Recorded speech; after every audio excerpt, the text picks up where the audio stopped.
Hey, how's it going, everybody? Welcome into a brand new episode of Spencer Talks NASCAR. I'm your host, Spencer Urquhart, ready to get into this thing, y'all.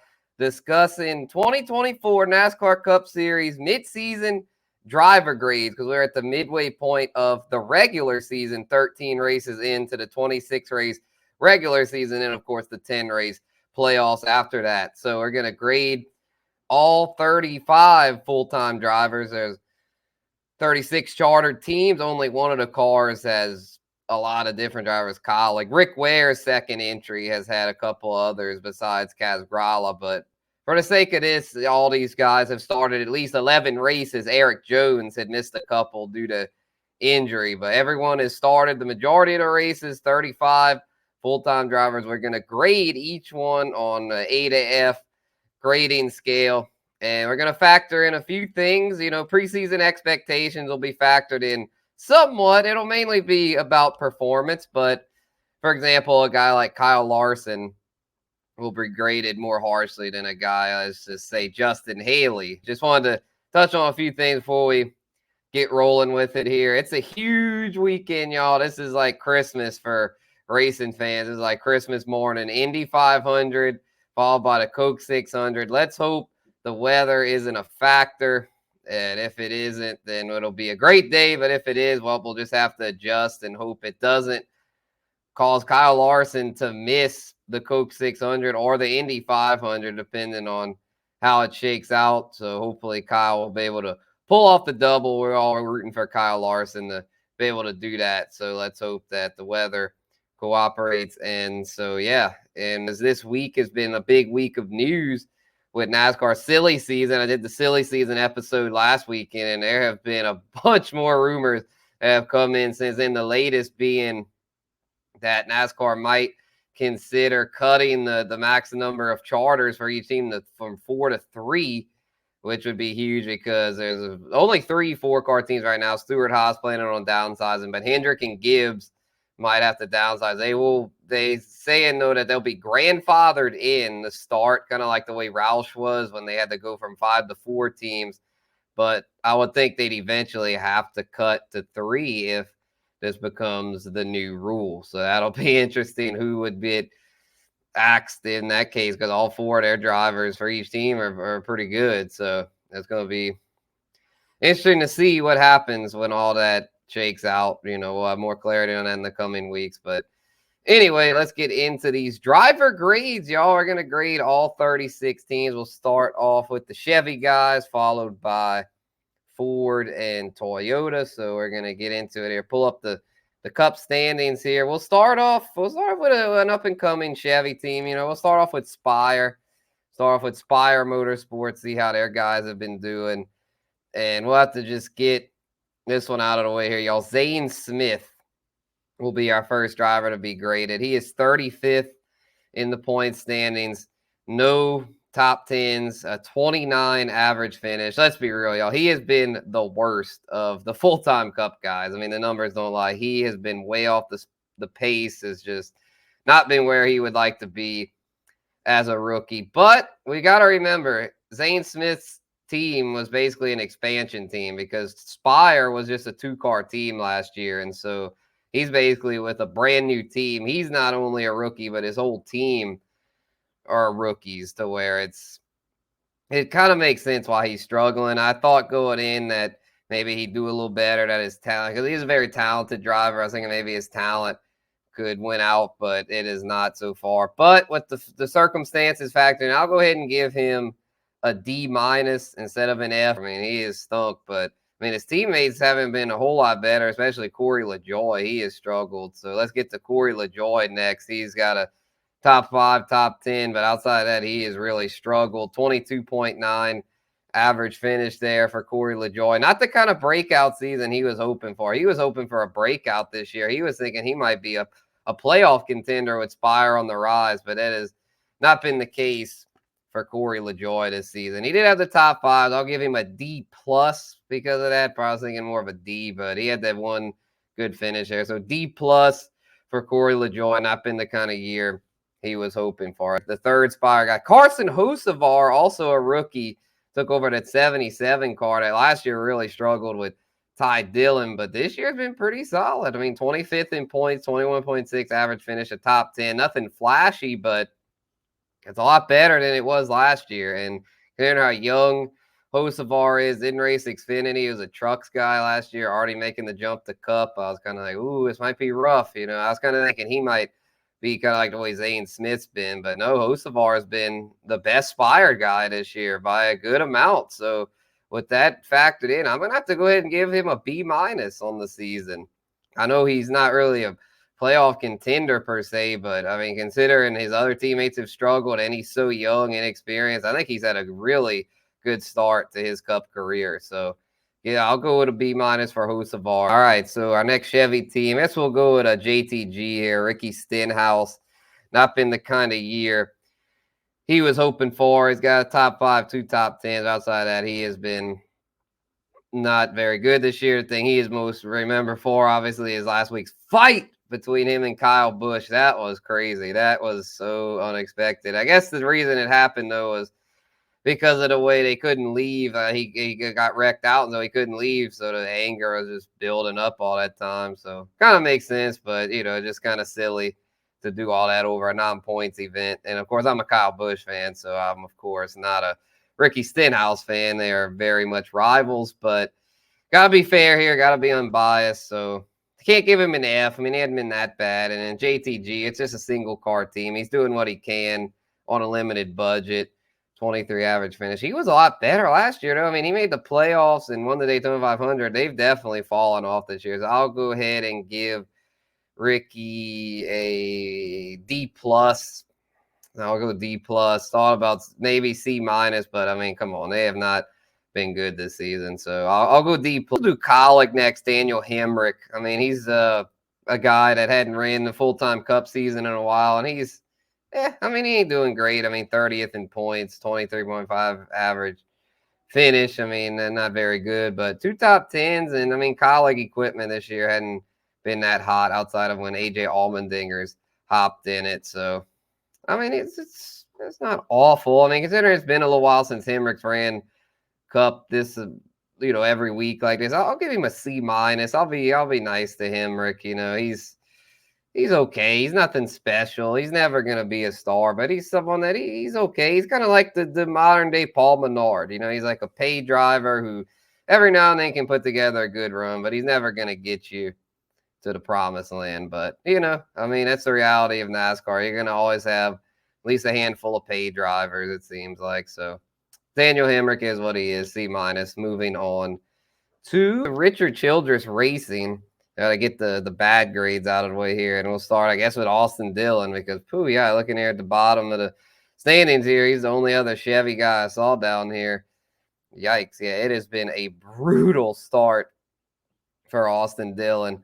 1 top 10, 13 starts, 25.5 average finish, and no laps led, y'all. Not a single lap led for Austin Dillon. It has been really tough sledding for him. Even Ricky Stenhouse led a lap. Carson Hocevar's led 3, but Austin Dillon has not led any. And I tell you what, man, I hate to give out Fs for this. You know, I mean, it's only halfway through, but man, this is an F. I mean, Austin Dillon's first half of the regular season has been awful. I mean, it's embarrassing how bad he's been. I mean, Kyle Busch, granted, he hadn't done that great either to start, but at least he's respectable in the playoff mix. I mean, Austin Dillon, I mean, what a disaster. I mean, he's expected to be at least around the top 20, at the very least top 25. He's not even top 30 in points. Hadn't led a single lap, average finish outside the top 25. I don't know what's going on there. I mean, it's getting to the point to where Richard Childress Racing has got to make a change here, I feel like, and just tell Austin, look, bro, like, just go into management or something, man. Just take the cushy office job. Get out of this. And that's another reason why I feel like Kyle Busch has kind of struggled. He doesn't really have anyone to share information with. I mean, Austin Dillon, I wouldn't want to be sharing information with him. But let's get into Kyle Busch here, my favorite driver, who has had a very tumultuous start to the season. At least, though, he's still 13th in points. I mean, it's not a disaster. I mean, it's not great, but I mean, he's had 2 top 5s, 5 top 10s. I mean, it's all right. And led 115 laps, 16 average finish. I mean, it's not good. Don't get me wrong. I'm not trying to put lipstick on a pig here. It's been a bad start for Kyle Busch, but I mean, look, I mean, he's there. He's in the mix at least. I mean, you want to at least be in the hunt. But Kyle Busch, even though he's getting older, almost 40 years old now, he is not washed. I don't think a lot of people have been kind of suggesting that, but I don't think so. I think Kyle Busch has still got it. It's just RCR had not been very good this season. But with all this factored in, I'll go ahead and give Kyle Busch. I mean, he had pretty high expectations going to RCR, leaving Gibbs. He expected to be the guy to revitalize RCR. I hadn't exactly done that. I mean, yeah, 3 wins was nice, but I mean, Tyler Reddick was winning races with them. And so it's not like they were a complete doormat team when Kyle Busch walked in. So considering he hadn't won any this year, almost won in Atlanta, he's had a few good runs, 2 top 5s. I'll give him a C minus. Almost went with a C, but I'm gonna be a little harsher on Kyle Busch considering he's a 2-time champion, super talented. He's made a lot of mistakes on his own. The pit crew hadn't helped him by any means, but he's made some mistakes as well to where I gotta be real. This has not been a good start for KFB, but we'll see if he can get back rolling here in the second half. I think it's possible. I'm not giving up on him, but it's not been good overall for him. So we'll see what happens down the stretch. But moving on now to Trackhouse Racing, Daniel Suarez has a win this season, but not much else outside of that. He's got one other top 5, but it's been pretty rough. 19.4 average finish. Yeah, it's not been a good year for Suarez outside of the win. I mean, he even went on a public apology on social media because he's just been really rough this year. But I'm glad he did that. I'm glad he showed accountability and shows that he cares. He's trying to get right. He's a good dude. I think he realizes the weight on his shoulders that if he doesn't perform, I mean, Trackhouse has a lot of guys behind him. I mean, like Zane Smith, Shane Van Gisbergen, or I mean, Suarez has got to do better.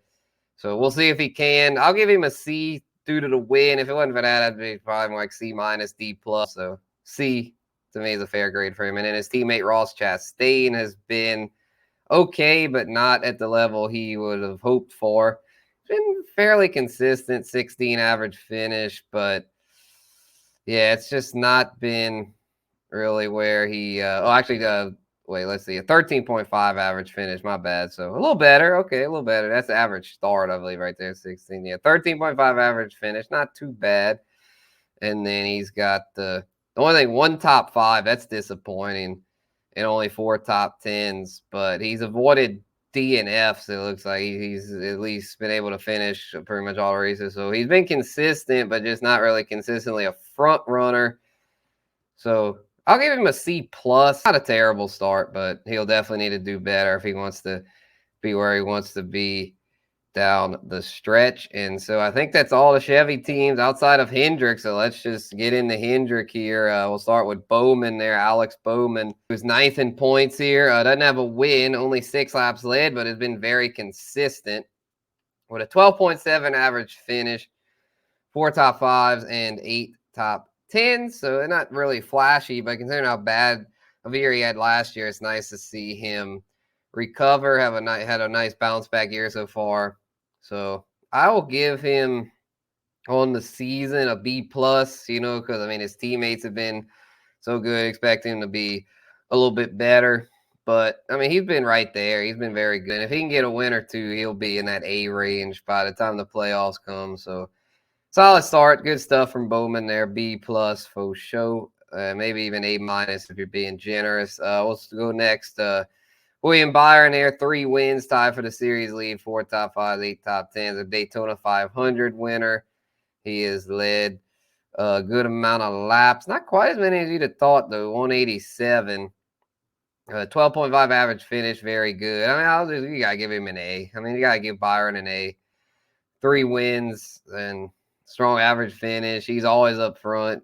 I mean, yeah, he's killing it. That's an A start for William Byron for show. Chase Elliott, a win, 5 top 5, 6 top 10. Best average finish in the sport. Hadn't led quite enough laps to me to give an A plus, but I'll still give him an A for just a very strong year. Bounce back for sure. Had a down year last year, but he's back, baby. He's a championship contender. So Chase Elliott definitely an A. And then Kyle Larson, 2 wins, 6 top 5, 6 top 10s. Most laps led in the series with 648, 12.6 average finish. Our regular season points leader, A+.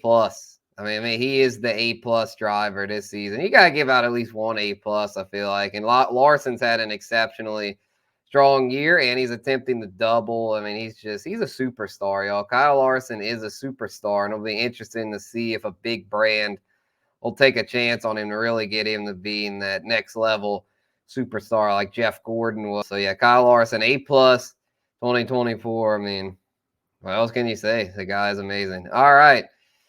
Ford drivers up next, and Ford's been the team that's kind of struggled. Their highest in the points is Ryan Blaney. So I guess we'll go top to bottom with them. Ryan Blaney, 4 top 5s, 5 top 10s, and 13 stars, 15.4 average finish. Yeah, it's not been a great start for Blaney. His first few races were really good, but then he kind of tailed off here as of late. I'll give him for the year, because then he's the defending champion. I thought he'd have been a little better. I'll be a little harsh on him, B-, probably more like a B, but I'm holding him to high standard. I mean, he's a defending cup champion type thing. I mean, he doesn't have any wins. He's almost won in Atlanta, but almost didn't enough. So I'm going to go B- for Blaney. And his Penske teammates, now these are going to be some harsh grades, y'all. Joey Logano and Austin Cindric, my goodness. We'll start with Logano. Only 1 top 5, 3 top 10s, 18.8 average finish. 199 laps led, though.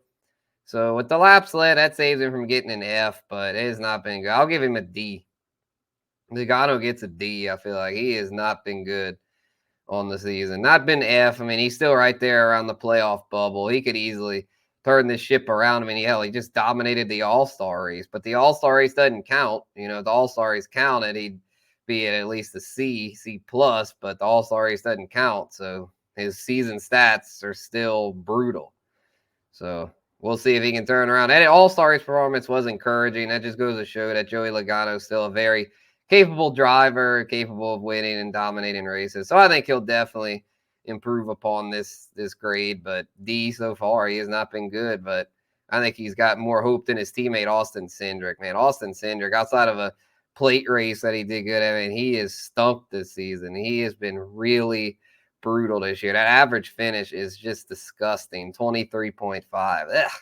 I mean, Austin Cindric is not living up to expectations at Penske, and I mean, I think I got to just chalk him up like with Logano a D. I mean, it has not been a good start to the year. Didn't have quite the preseason expectations of Logano, but unlike Logano, he has not led as many laps and just ain't been a contender at it by any means. So, yeah, brutal start for Austin Cindric. Got to do better moving forward, or else his name's going to end up coming up in silly season room. But anyway, moving on to RFK Racing. Speaking of Keselowski, let's discuss him and Chris Buescher here. They've been very good to start. Keselowski finally got that win, got that monkey off his back, broke the winless streak, been very strong this year. 5 top 5, 6 top 10s, 15.2 average finish. So, yeah, 11th in points. Hadn't been quite up there with the top dogs, but I'll give him a B+ on the year. Almost went A- for him, but I'll go B+ because he hadn't been quite as consistent as the Hendrick and Gibbs cars, but he's been very good considering the circumstances. He's checked off pretty much all the boxes he could hope to check off this year. So had a rough start to the year. If it wasn't for that, he'd definitely be at A-, but doesn't have quite enough points to me to be A-, but he's getting there. He's on his way. And then Chris Buescher, no wins, 2 top 5, 6 top 10s. He's been very strong as of late, 14.9 average finish. RFK kind of was sleepwalking out of the gate, but lately they've been guns a-blazing. So Buescher, I'll give a B, since he doesn't have a win, but he could easily add one with Larson at Kansas. It was neck and neck, and then Darlington had the deal with Reddick, where Reddick got into him, and he was pissed off about that. I don't blame him. He was saying about Reddick, you got the sticker on your door. I don't, as far as about wins, and yeah, that kind of hurts Buescher's grade. If he'd had that win, he'd be at a B+. If he'd have 2 wins, he'd probably be at A-. All right, next Ford team to talk about, Stewart-Haas Racing. We'll start with Chase Briscoe.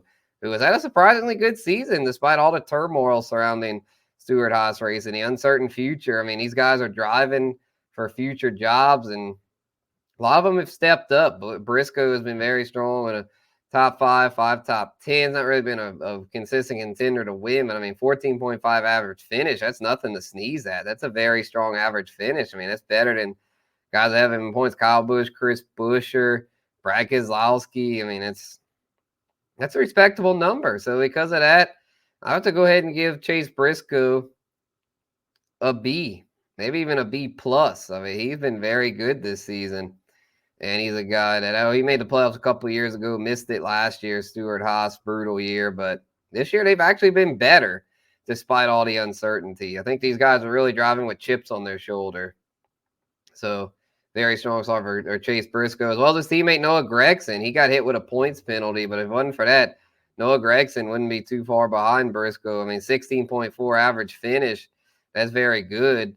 And for considering the circumstances, I mean, he signed super late with Stewart-Haas this offseason, had no idea about his sponsors or anything, but they put together a sponsorship deal, got a lot of help from Bass Pro Shops. That's big that he's got that connection to help keep himself funded, Gragson, that is, because, I mean, he has done really good to where I think he'll for sure land a full-time Cup ride next year, even if Stewart-Haas folds. Top five top 10s, and 13 stars. Very, very strong. Considering all the uncertainty with him, and then he had the suspension and all that, he's come back strong. I'll give him a B plus to start this season, because if it wasn't for that points penalty, he might be in the top 16 and be on track for a playoff spot. So, yeah, good job, Noah Gragson.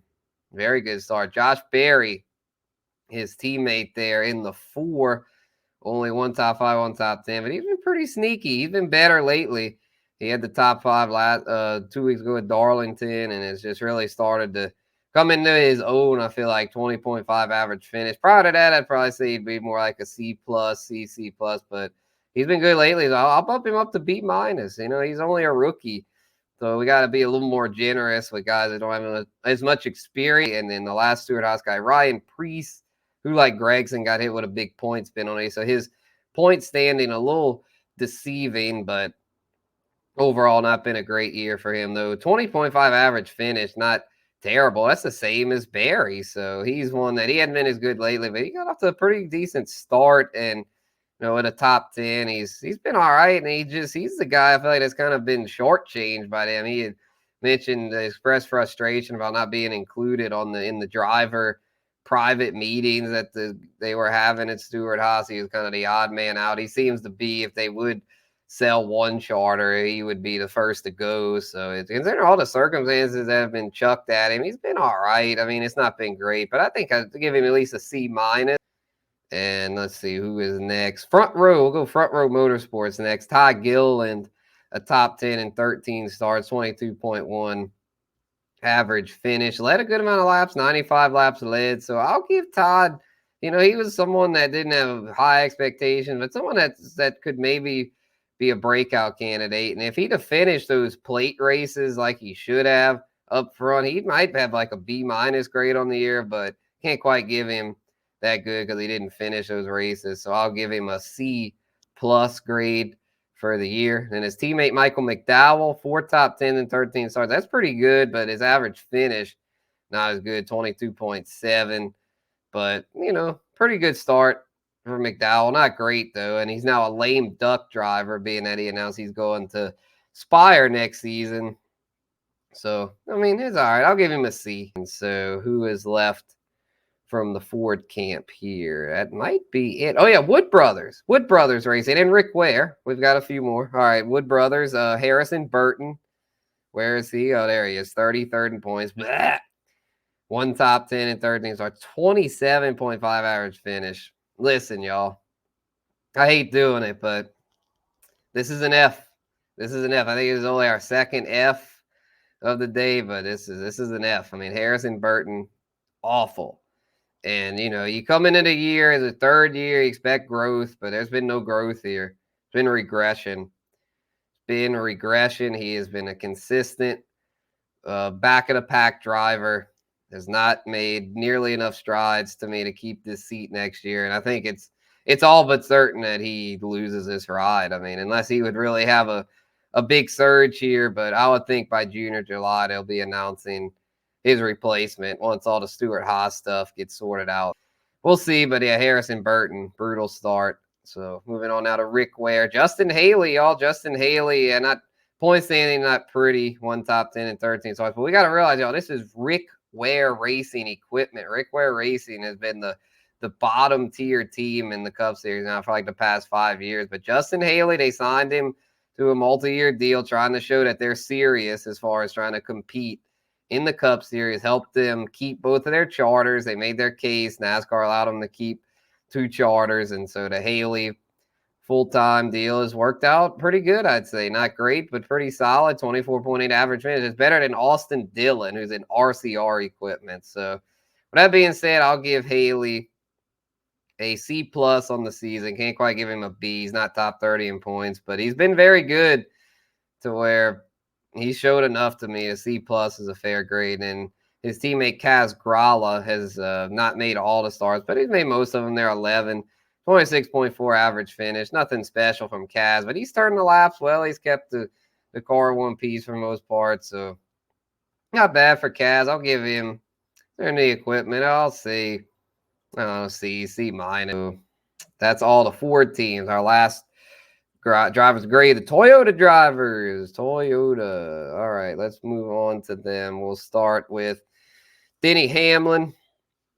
3 wins, 5 top 5, 6 top 10s. Been very good. 12.7 average finish. He's been right there at Larson with 607 laps led. He has had a few DNFs though, and because of that, I can't quite give him an A plus. But he's been very strong. Where I'll give him an A. I'll give Denny an A. I mean, he's been amazing this year. He's just consistently winning, running up front, leading laps. I mean, what else can you ask? I mean, he's getting old, but he ain't showing any age. And same goes for his teammate Martin Truex Jr. Doesn't have any wins, but I mean, 4 top 5, 7 top 10s, as consistent as ever. 10.7 average finish, 10.2 average finish. I mean, it's just Ricky Stenhouse, Martin Truex Jr. I can't believe I mentioned those two in the same sentence. Wow, Martin Truex Jr. is really good. And I know he doesn't have any wins, but he's been killing it. And it's so tough because, I mean, I want to give him an A, but they doesn't have the win. I don't know, man. You know what? I'll give him an A. I mean, he's been so good. He's been so good to where he'll get a win, I'm pretty sure. So I'll bank on that. Ty Gibbs, 4 top 5, 7 top 10s, 12.4 average finish. Very good start, but, you know, doesn't have the win. Hadn't run quite as good as of late. Started off running really good, but, you know, only his second year. He's a young guy. I'll give him an A minus. You know, not going to go quite an A, but he's been very good. Once he gets that win, then I think at that point, you'll be like, yeah, he's had an A season, but not quite there yet. Close, though, so. Ty Gibbs definitely well on his way. And then Christopher Bell has been the most disappointing JGR driver. Does have the win. That's huge because if it wasn't for that, he'd be in trouble as far as the playoffs go. He's on the playoff bubble right now. But having the win, he is pretty comfortable. But needs to start doing better, though. I mean, he's a guy expected to be a superstar, but only 3 top 5, 6 top 10s. Not bad, but the average finish pretty rough there at 17.8. I'll give him a B minus. The wins keeps him out of the C territory. Went on to 23-11. We'll start with Tyler Reddick. He's got a win, 4 top 5, 7 top 10s, 14.7 average finish. He's been very good. Had a kind of a rocky start, but he's got it together ever since, and he has been one of the best drivers this year. You know, I'll give him an A minus, though. You know, he's still maybe a tad over aggressive at times and maybe take a little bit better care of his equipment, but he's definitely a championship contender. There's no doubt about it. So A minus for Tyler Reddick. He's got 23-11 racing where they want to be, but Bubba Wallace hasn't been nearly as good. Only 3 top 5, 5 top 10, 17 average finish. Hasn't been terrible though. So, you know, he's right there on that playoff bubble. Needs to do a little bit better though. I'll give him a C plus though on the year. I think we only got 2 more left. The Legacy Motor Club Toyotas. Eric Jones, John Hunter Nemechek. We'll start with Jones here. Missed 2 races due to a back injury, but prior to that, was kind of struggling. 1 top 10 on the year, 20.8 average finish. So his average finish shows he should be about 20th in points. somewhere in there. He's 27th. So that injury, missing those races made it to where he's going to have to win a race. But problem is he hadn't led any laps on the year. It's been a disappointing year for him. Legacy's still a fairly new team, though, as far as with their current structure. It's only the second year, so growing pains are inevitable. So with that factor, I'll give him a C minus. The injury was bad luck, not his fault. So I'll give him a C minus. Not a good year so far for Eric Jones. Was hoping for more. He was my wild card playoff pick this season, looking like that's going to not happen. But if he can win a race, he'll probably get in. So we'll see. But then his teammate John Hunter Nemechek, been about the same. His average finish not quite as good there at 22.6, but he does have 2 top 10s as opposed to 1, and has led 20 laps. So, considering this is his first full-time Cup season in a while, he's another one we mentioned about guys bouncing around. So, it's kind of bounced around, and he's now found his way back to the Cup Series. And, considering he's been a while since he's driven, the Cup Series full-time, I'll give him a C+ on the year. Not great, but he's been solid. He was knocking on the door to playoffs there for a while, looking like he might not make it, but he's been okay. So, all right, y'all, that's the grades. So we'll get up out of here. This one ran a little long, but this will be the last episode for a good while. We're going on a little hiatus, unfortunately. Got a lot going on in life with just work and my other side project, Spencer the Guru. Got to get that back going. So we're going to put Spencer Talks NASCAR on a little hiatus, but it's not going away. We'll be back hopefully at some point before the NASCAR playoffs get going. So we're going to take a couple months off for sure in the summer. Look for us to come back around August, September. So until then, y'all, it's been really fun. Really enjoyed this journey with y'all, but it's not ending. It's just going on a little break. But we'll be back when we come back. Peace out, everyone.